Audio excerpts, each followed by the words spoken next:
Imagine pulling into your quiet suburban driveway after months away, only to find your late dad's cozy ranch house smelling like cheap potpourri and bleach, with some stranger barking orders at movers hauling out his cherished leather recliner.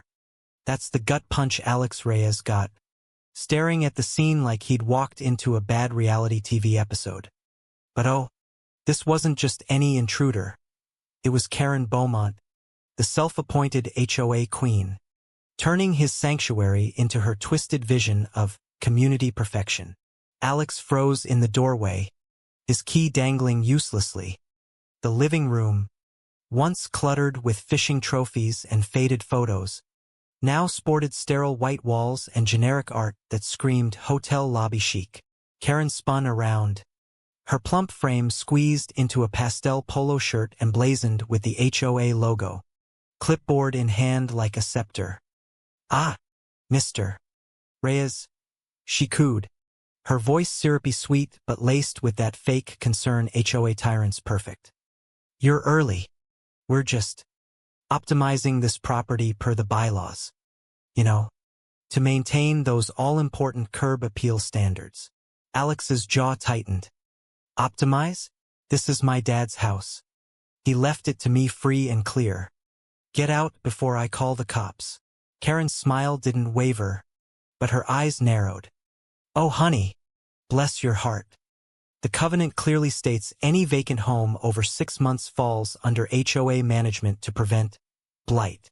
It's for the greater good. Think of the property values." She whipped out her phone, dialing with theatrical flair.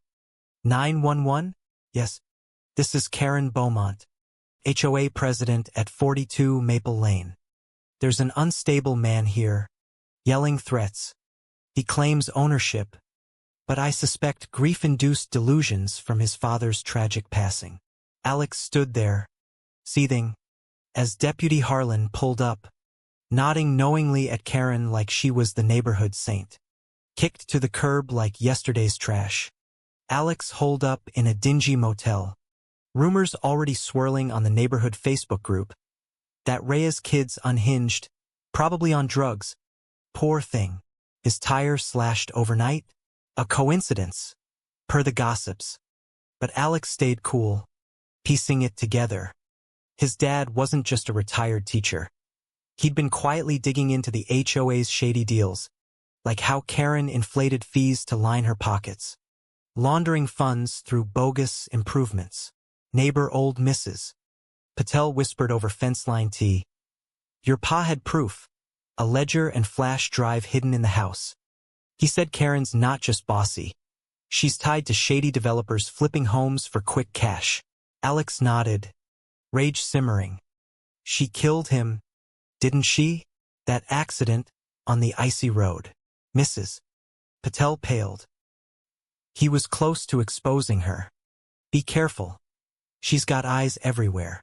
The betrayal hit like a slapstick punchline when Alex's ally, the tech-savvy neighbor kid who'd promised drone surveillance, turned out to be Karen's nephew, feeding her every move. "Auntie says you're delusional," the kid texted smugly. Alex ditched the plan, sneaking back under a pounding rainstorm, climbing the old oak to slip in through the upstairs window childhood treehouse route. Now his lifeline. Downstairs, voices echoed. Karen directing her burly handyman. "Tap those walls again, that old coot hid something. Sentiment makes fools predictable." Alex's blood boiled at her hypocrisy, preaching community harmony while gutting lives. Heart pounding, Alex crept to the fireplace, fingers finding the loose stone, Dad's clever hidey hole. Click. The safe swung open. Ledger of embezzled dues. Drive loaded with emails linking Karen to crooked builders. Well, Karen's voice oozed from behind, her face a bloated mask of triumph. "Hand it over, dear.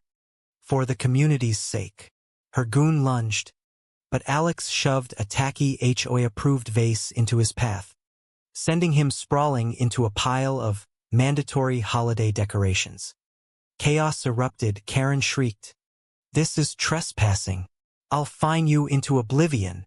Alex bolted, crashing through the patio door in a shatter of glass.